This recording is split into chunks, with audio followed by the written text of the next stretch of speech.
But thanks very much. How are we all feeling? Good. There were some early nights and a couple of late nights between us, but we won't disclose of who's guilty of that. We're delighted to be talking about the next decade in property and the private developer's perspective. We've got a few different perspectives here, a few different angles to unpack, and this idea of the next 10 years is the lens through which we're looking.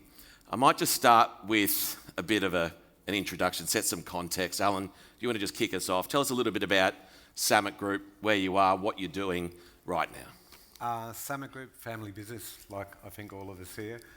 Started with my father and my twin brother and I, my son now joining the company, so third generation. Based in Sydney, we've been builder developers all our career until just recently, and now we're just in the development space and venturing out of Sydney also with our developments. So you've been pretty active in the Shire and in Sydney. Now you've got a very large project here on the Gold Coast. Do you want to just tell us a little bit about what you're doing here locally? On the Gold Coast, we've got a project called Coast, and we've got Multiplex building that for us, which has been a fantastic relationship, I have to say, dealing with Multiplex in the Tier 1.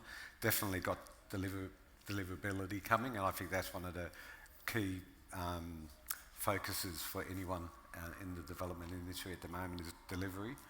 And Multiplex are building a fantastic building. It's a very boutique building of only 53 apartments over 38 levels, and just residential, purely residential. It's a beautiful building. We'll unpack a bit of what's driven that direction, but I'll jump across to Dion.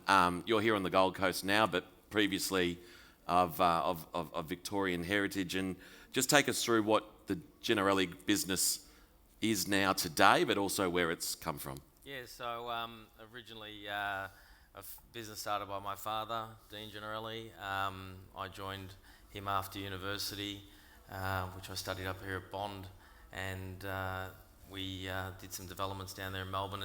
Essentially, we were across-the-board developers, industrial, commercial, residential and retail, and some shopping centres in the west of Melbourne.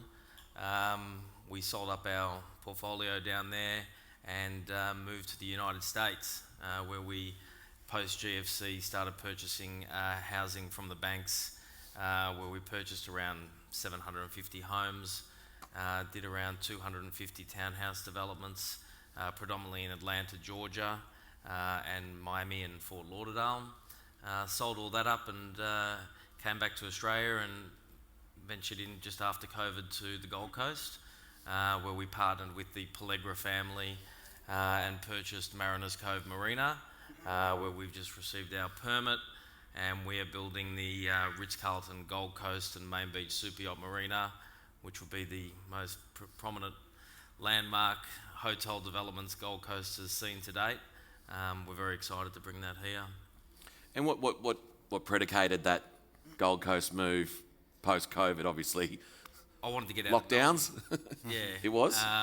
Really, we was up here on holidays. We've been coming here for 25, all my life. My father's been coming here all his life. We had a place up here, so when it COVID sort of hit in Melbourne, we had the opportunity before the lockdown to sort of jump out, knowing what was coming. And, we came up here and, it was all pretty quiet. Couldn't sit around and do nothing, so we started looking for sites, and we're continuing to do that now and got our hand on a few other sites which we can discuss as well. Awesome. And Nic, from your point of view, construction company but also a development arm, Brisbane based, just tell us a little bit more about your background and also what you got on at the moment. First gen company, started in my 20s, so 30 years this year. Started as a builder, morphed into a developer, investor. So today we have 4 business arms. We have construction, development, property investment and childcare. We run and operate 5 childcare centres, and for me the journey's been about diversification, income streams, to use to navigate cycles, and as we are in now. Our sweet spot at the moment is everything but residential. We will look at residential next year, but we're playing in the large format retail, fuel, fast food, industrial space. and from a construction and property perspective. So we see it all. More than half of our book is external third-party construction. We only work for investors. We don't work for developers. And the likes of Dexus, Goodman, ISBT, and for me, as much as it's challenging running a construction company, it keeps me relevant to the market, because as a builder developer, I think your biggest risk is not having any reference points of what the market's doing. Yeah. So I continually challenge my team of, why does we doing it this price for someone else, and they come to me and it's a little bit dearer. So very a family-based company. My son Ben is going to join us next year, so moving into the second gen. He's been very blessed to be working with Clement Lee, so it's a bit of a, for the last 4 or 5 years, has been an amazing journey for us, and it's wonderful to be here with both of us having our 30-year anniversaries this year. So. Fantastic. I want to get to this question of planning, and not town planning, but business planning, because developers are naturally pretty nimble. They go with the wind, where the market opportunity is. They get out of it, try and get out of it quickly before it all changes and the wave hits. So, first question is: do you actually have business plans? Do you have a 10-year plan that sets the course for your business? Just go across the. And if so, what is it? How do you sort of think about that strategic planning as a business? Well, I think as a developer, you've always got to have a plan ahead, and that's securing sites for the future. I think what was mentioned before, one of the key factors I see now for any developer is diversification, and that's where we're looking at. So we're expanding our model over the next 10 years to get into more hospitality and retail and more mixed use instead of residential predominantly. And is that's to derive income streams that offset the lumpy nature of the development activity, or is it? It's exactly that, it's cash flow. Cash flow. And for a developer, and we all know, we're the last to get paid, and sometimes that's 5 years down the track, or even longer, depending on which state you're working in, because like in New South Wales, the planning system, you could be 3 years before you even start. Yeah. Digging a hole. Dion, what about you? I mean, if you told me that you'd written a business plan to sell up industrial land, move to the United States, buy debt, come back, move to the Gold Coast, and set up a hotel, and executed it, you'd probably be the biggest genius in property. But it seems like you sort of tend to look for the opportunities and keep it agile. Do you have a business plan? Yeah, we definitely look for the opportunities, and yes, we do have a plan. I think like Alan has mentioned that, there's got to be a pipeline of developments happening now and for the future, for once finished. We're very much involved in planning the next development while we're sort of starting this one. But at the same time, we've also got trading stock as well. So we're constantly trading at the same time, whether it's buying, acquiring, flipping, to keep that cash flow going at the same time. And Nic, construction's a bit different to development, so you're sort of looking at it from two different angles. Tell us about how you strategically plan for the future. Given your son, for example, is going to be jumping into the business and needs to know where the business is going as well, right? Yeah. So look, we're very structured. Probably for the first 15 years we didn't have a plan. It was just keep rolling with the punches. But the last 15 years, as my team knows, we have clear strategy. But as you said, construction is easy to have strategy around. I actually take a bit of a different view on development. My view is if anyone can predict more than 3 years in the property market, you're a genius. So I try to just look that 3 to 5 year plan. Yep. And to me, as I say to my team, it's about being a little bit detached, because you can get so attached in property and think you know things. And we do this little exercise in our business where at the end of the year I ask everyone to go, what were we thinking this time last year? What actually happened, and what were the great moments? And most of the great moments actually you didn't even think of were going to happen. And for me in property, they're the ones that you didn't go looking for, the little gems that came up. So I'm a bit more fluid in the property side, and given we're in the all different sectors, we can flex pretty quickly. And it's also been a bit of the Clement Lee one, go when the tide's going that way. We sort of have looked down the path, so don't follow the crowd. It's fascinating stuff. Just a reminder, you can submit your questions in. I'll do my best to moderate it via the Slido app. I guess given the fluid nature of all of that and the need to remain nimble, let's sort of just challenge that idea and think about the big drivers that are shaping the direction of your business. Allen, hospitality, residential, you're here on the Gold Coast, you're in Sydney. What are the fundamental drivers of your business that you want to sort of hitch your wagon to? At the moment, I think the downsizer market in the residential space is definitely very, very strong. There's definitely a housing crisis across the country, not just in Queensland and that. So that we're building our team during this period and getting the right people on board and just aligning ourselves more with the right people, being funders and builders and that to progress through to the next stage. I think the relationships that we're trying to build is key for us in the coming years, and seeing our projects that we've got 6 projects going at the moment, and just seeing them to completion. It's about another 2-year pipeline there.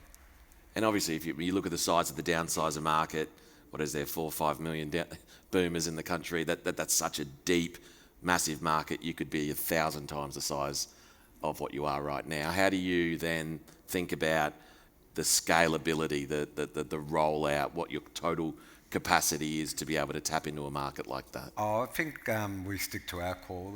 It's still boutique enough.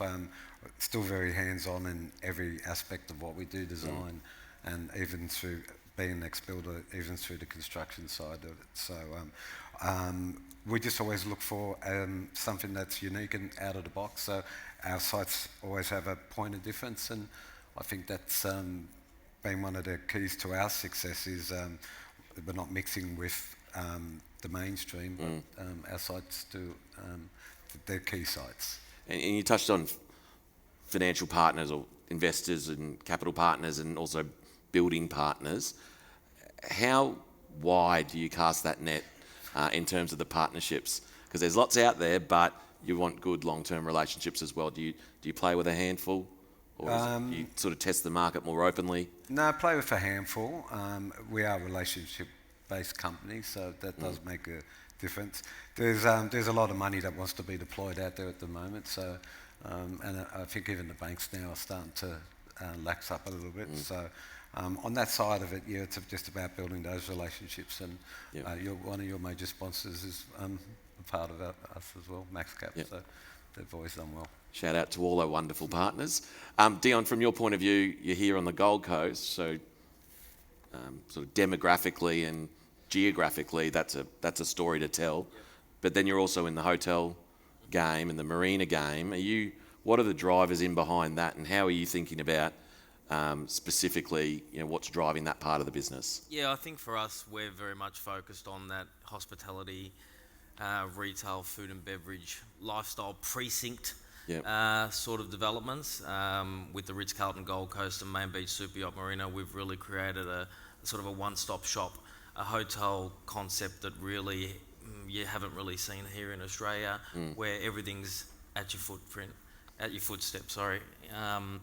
We're looking at 3 other sites right now, which we've got our finger on, and they're all going to be for hotels with marinas attached to them as well. The marine industry, it's an amazing industry to be in. There's never enough space on the water for boats. There's never enough hotel rooms. It comes back to a steady flow, and especially since COVID happened here, the Gold Coast market has just boomed.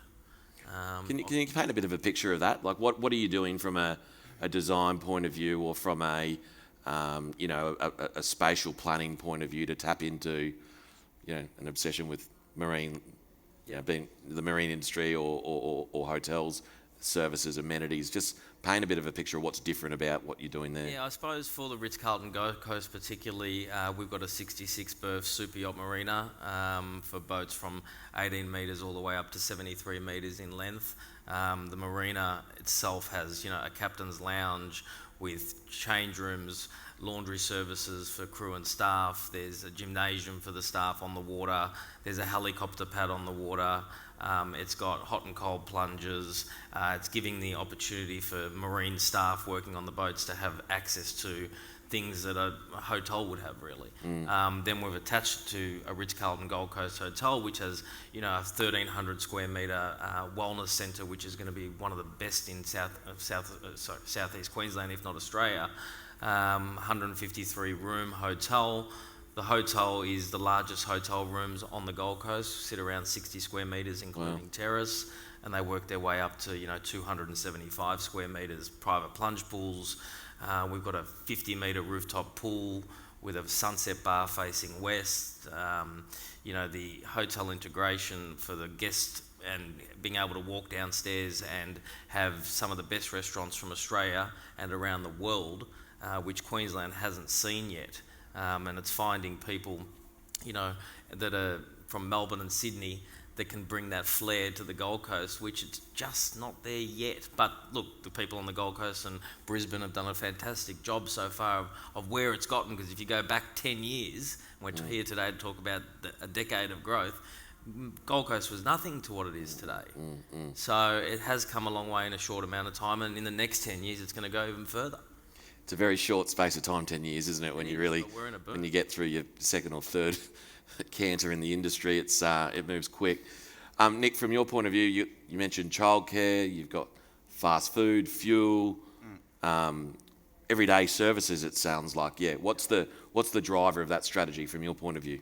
I guess for me it's pretty simple, it's relationships. So my business strategy has always been building long-term relationships. We don't do anything for a one-off.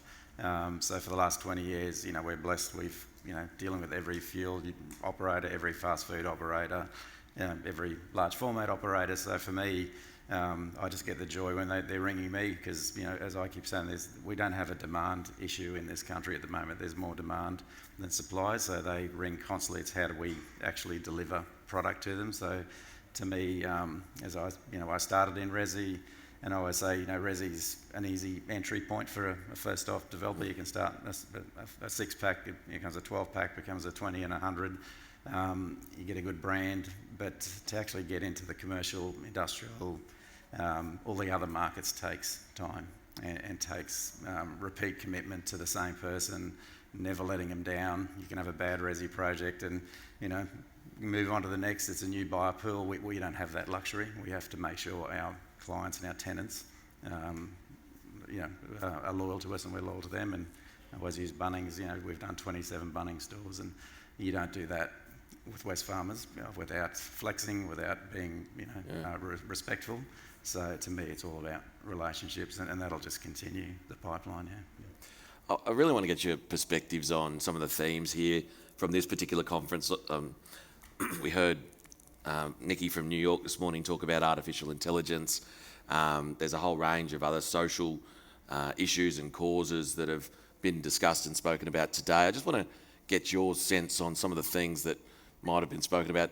AI, for example, like, is it even on the radar for you within your business? How are you adapting to rapid technological change? I think every business now has to look at keeping up with the times. I know my development managers and all my staff do tap into the AI, and they use it quite regularly to shorten their process of delivering something, but obviously it's still hands-on with what they do. Yeah. What about a hotel's a good example. Like, you're building that thing for the next 50 years. What are you embedding into it from both a design and a tech point of view? Yeah, look, for us, AI is definitely something that's going to, really help us within the industry. I personally don't use it a lot, but for the hotel, yeah, definitely, it's something that's going to, technology-wise, it's going to be one of the highest out there. Yeah. And Nic, you see it again, two different angles, on site, but also from an investment development point of view. What are your views on adoption within your business? Oh, look, to be honest, I'd be lying if I said I was actually thinking of it before this morning, but definitely my eyes are open, and listening to the guy from Capital, who's obviously a much larger builder than we are, that all makes sense. We are so inefficient in our industry. Even in our business, we've got all of the systems, the Procores and ways to manage defects, but it's just that downtime in between, and it's clunky. So it's definitely on the radar. But So just closing things out, we are, moving reasonably quickly through this session, but the future, the planning, the idea of something new, what sort of signals, whether they be buy or sell signals, whether they be different alternative sectors, things that aren't the everyday kind of business as usual, are you seeing or feeling out there? I'm just interested in something that, just an alternate perspective that you see that might be, unorthodox to your everyday business life, an opportunity, a risk, something like that. I think at the moment in our space, you're looking at everything because there's not much at the moment that you can make work, whether or not it stacks up feasibility-wise, or you can find a builder at the moment to do it. So we're opening up a hospitality venue in the new year.